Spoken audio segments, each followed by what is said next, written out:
Okay. We're on. We're on. Good morning. Morning. Lesson 93. Well, it looks pretty snowy behind you there. Is that snow I'm seeing?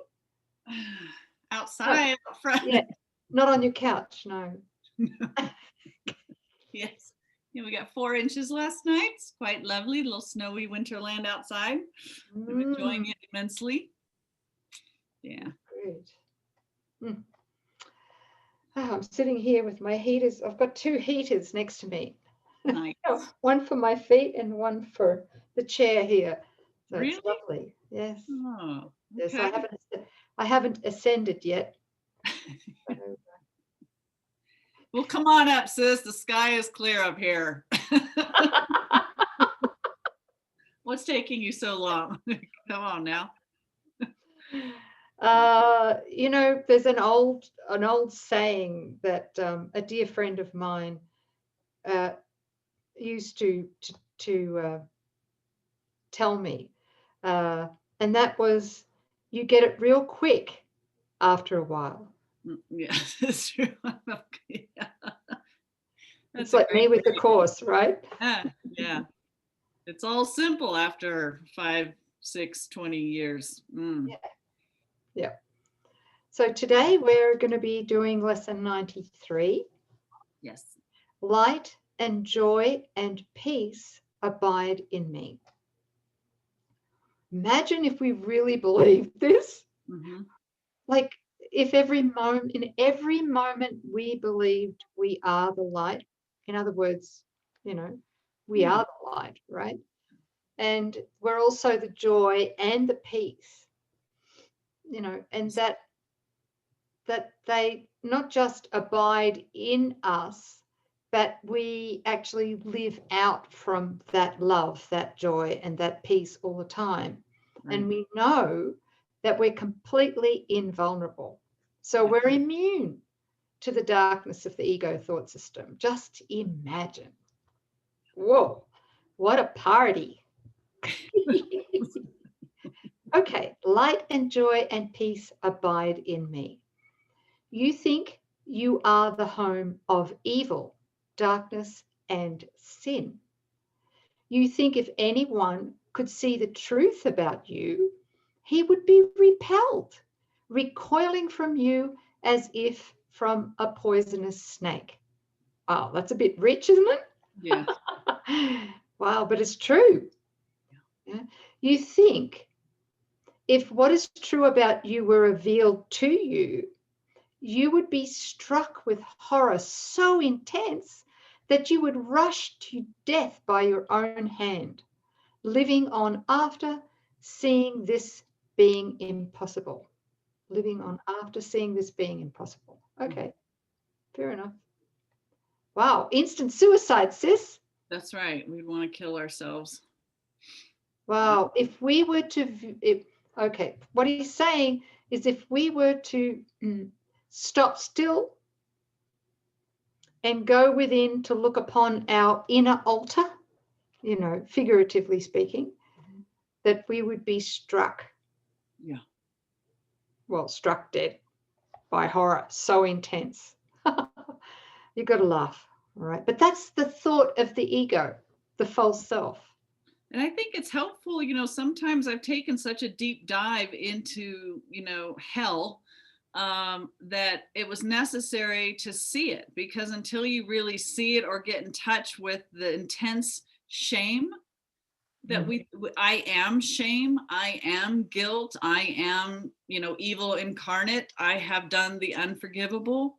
And this is all intellectual level. When I saw that every death that we see is because we want it there, and that's probably more for a later date, but that when we wanted to separate from life, it was the desire then to experience death, and we see it outspread across the world, and that we wanted it there.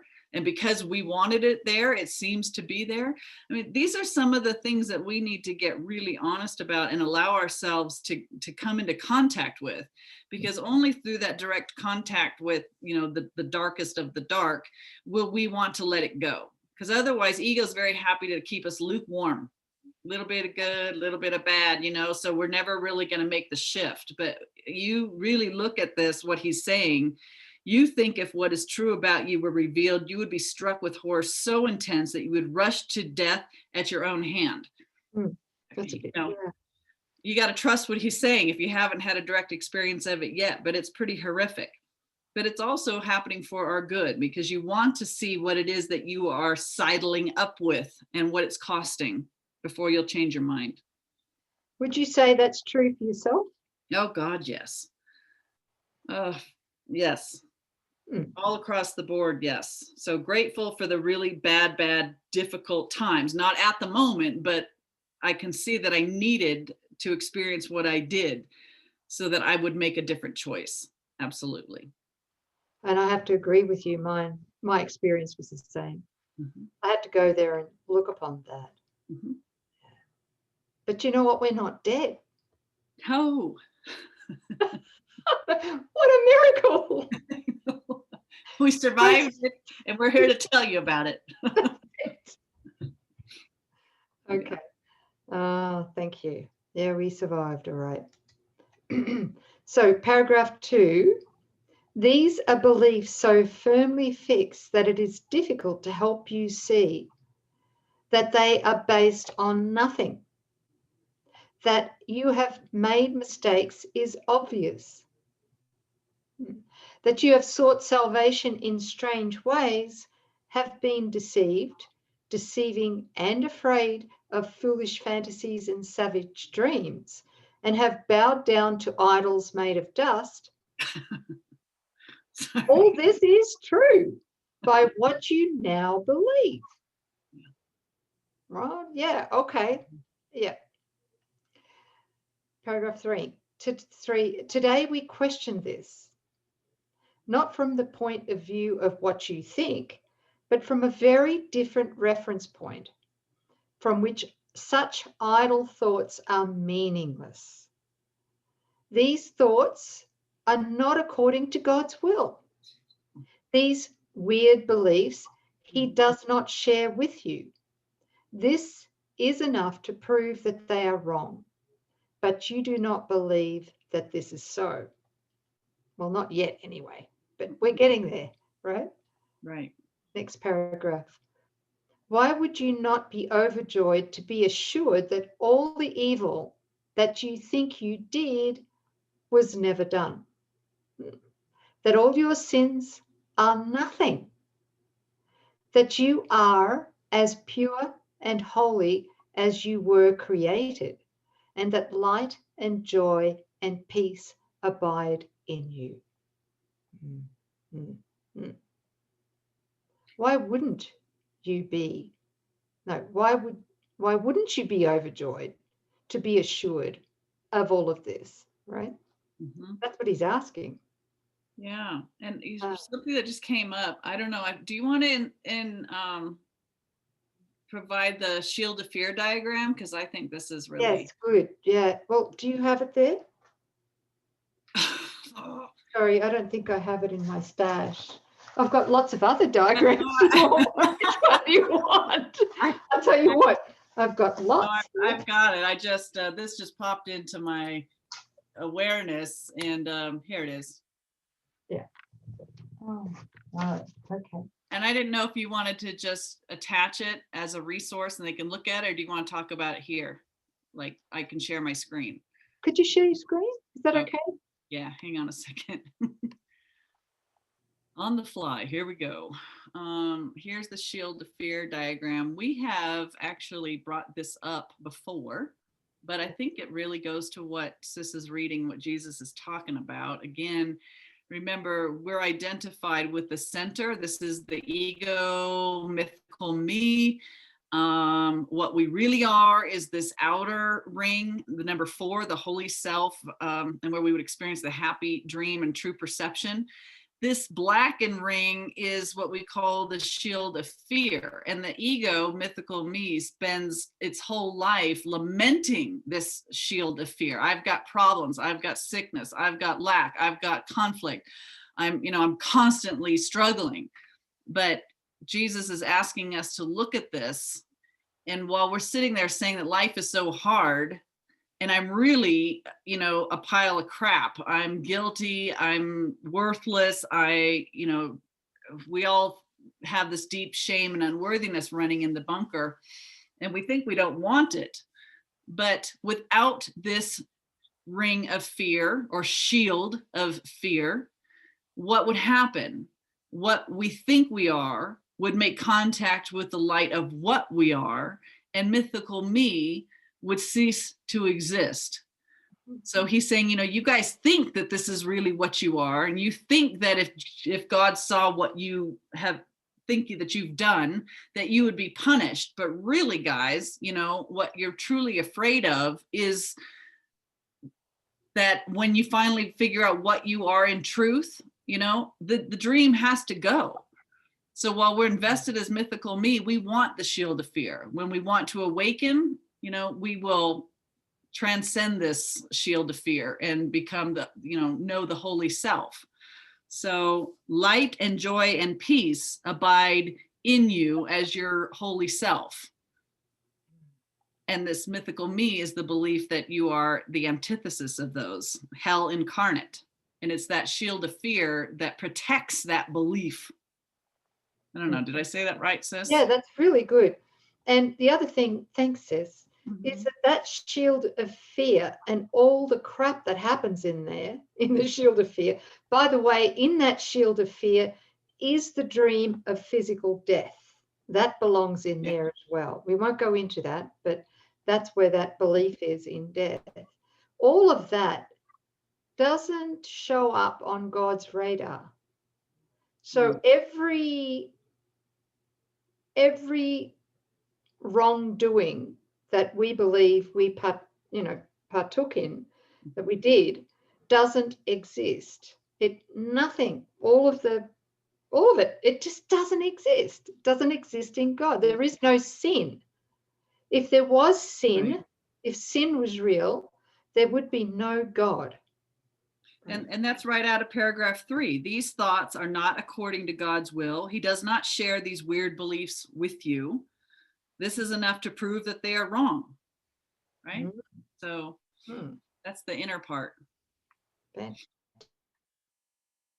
Okay. Fantastic. Should I stop the share? So our job here, right? Yeah. Thank you. Yeah, thanks, sis. You're good? Yes. So I think you're on 5. Where am I up to? We just finished paragraph 4. Well, paragraph 4, there's still another sentence or two. Okay. Why don't you start again at the top of 4? Okay. Why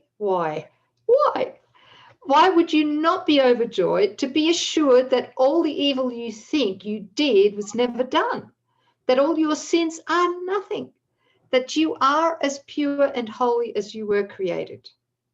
And that light and joy and peace abide in you. Your image of yourself cannot withstand the will of God. Whoa. Your image of yourself. Yes. Mythical me, the false self, cannot withstand the will of God. You think that this is death, but it is life. You think you are destroyed, but you are saved. So what is destroyed and what does die? The black ring.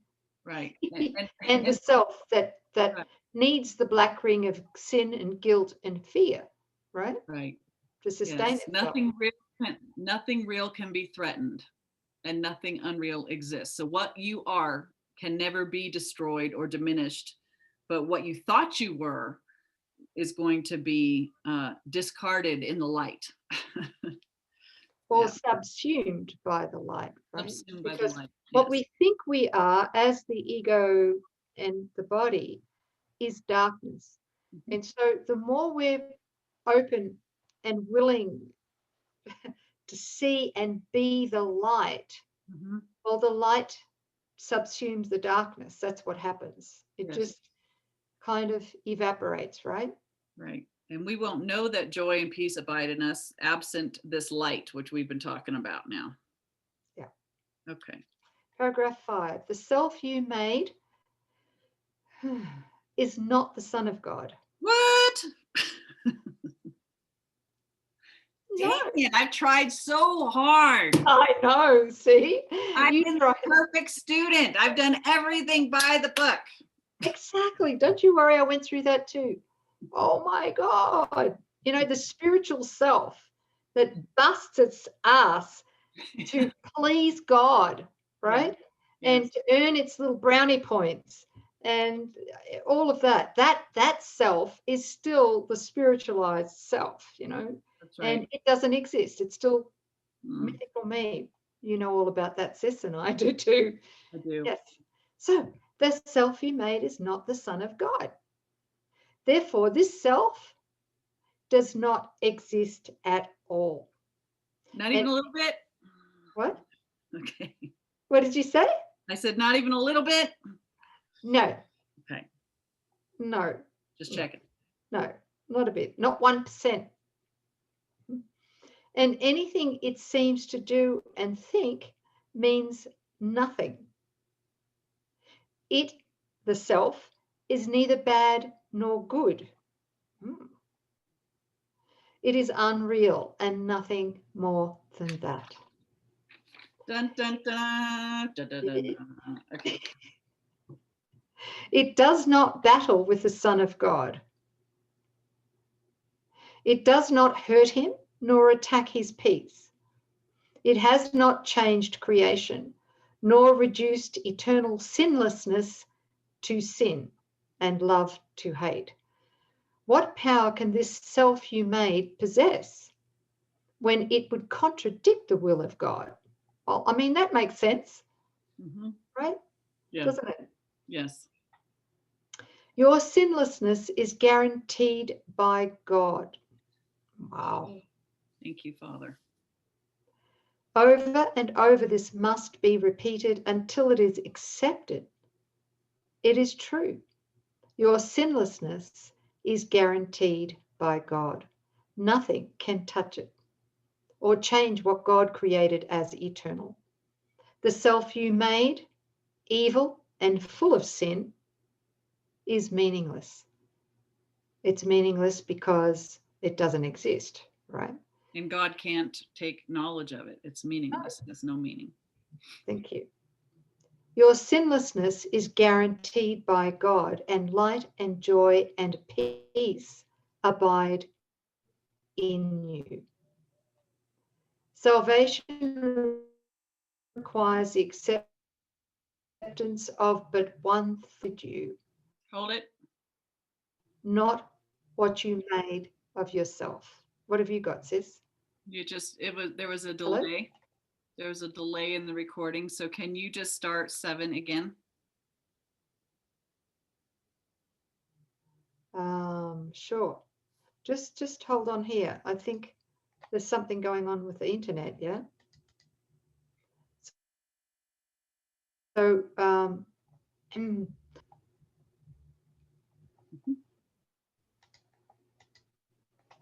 can you hear me?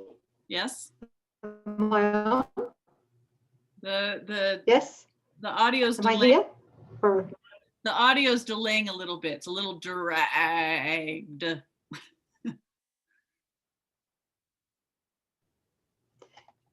okay. Open this chat room for a second. Are you going to chat with me? Yeah. Okay. Okay. All right. Salvation requires the acceptance of but one thought. You are as God created you, not what you made of yourself. Whatever evil you may think you did, you are as God created you. Whatever mistakes you made, The truth about you is unchanged. Creation is eternal and unalterable. Your sinlessness is guaranteed by God. You are and will forever be exactly as you were created. Light and joy and peace abide in you because God put them there. In our longer exercise periods today, which would be most profitable if done for the first 5 minutes of every waking hour, we will begin by stating the truth about our creation. Light and joy and peace abide in me. My sinlessness is guaranteed by God. Then put away your foolish self-images and spend the rest of the practice period trying to experience what God has given you in place of what you have decreed for yourself. You are what God created or what you made. One self is true, the other is not there. Try to experience the unity of your one self. Try to appreciate its holiness and the love in which it was created. Try not to interfere with the self which God created as you by hiding its majesty behind the tiny idols of evil and sinfulness you have made to replace it. Let it come into its own. Let it come into its own. Here you are. This is you.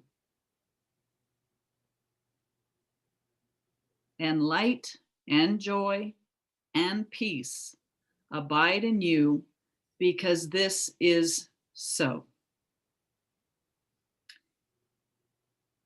You may not be willing or even able to use the first 5 minutes of each hour for these exercises. Try, however, to do so when you can.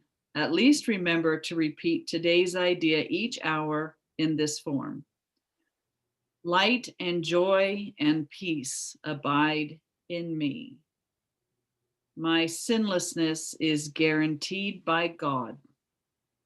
Then try to devote at least a minute or so to closing your eyes and realizing that this is a statement of the truth about you. If a situation arises which seems to be disturbing, quickly dispel the illusion of fear by repeating the idea again. Should you be tempted to become angry with someone, tell him silently, light and joy and peace abide in you. Your sinlessness is guaranteed by God. You can do much for the world's salvation today. You can do much today to bring yourself closer to the part in salvation God has assigned to you. And you can do much to bring the conviction to your mind that the idea for the day is true indeed. Light and joy and peace abide in me. Thank you.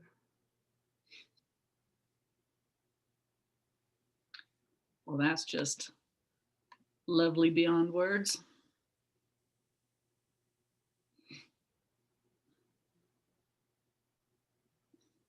That's the truth.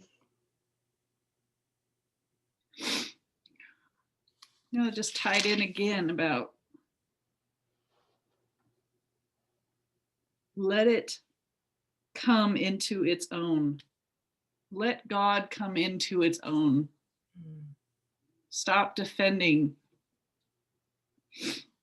with some false image of yourself, but in deep humility, accept what you are, and that light and peace and joy abide in us because God placed it there.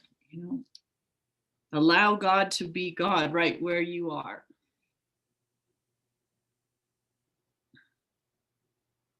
How holy. And when we accept it deeply into our heart, we accept it for everyone. Yeah, this light's going to grow as we share, and we're willing to. I insist on being witness to the light and the peace and the joy that abides in my brother, because it's there to behold. Yeah. Thanks. Thank you for that holy instant. Thanks, sis. Thank you.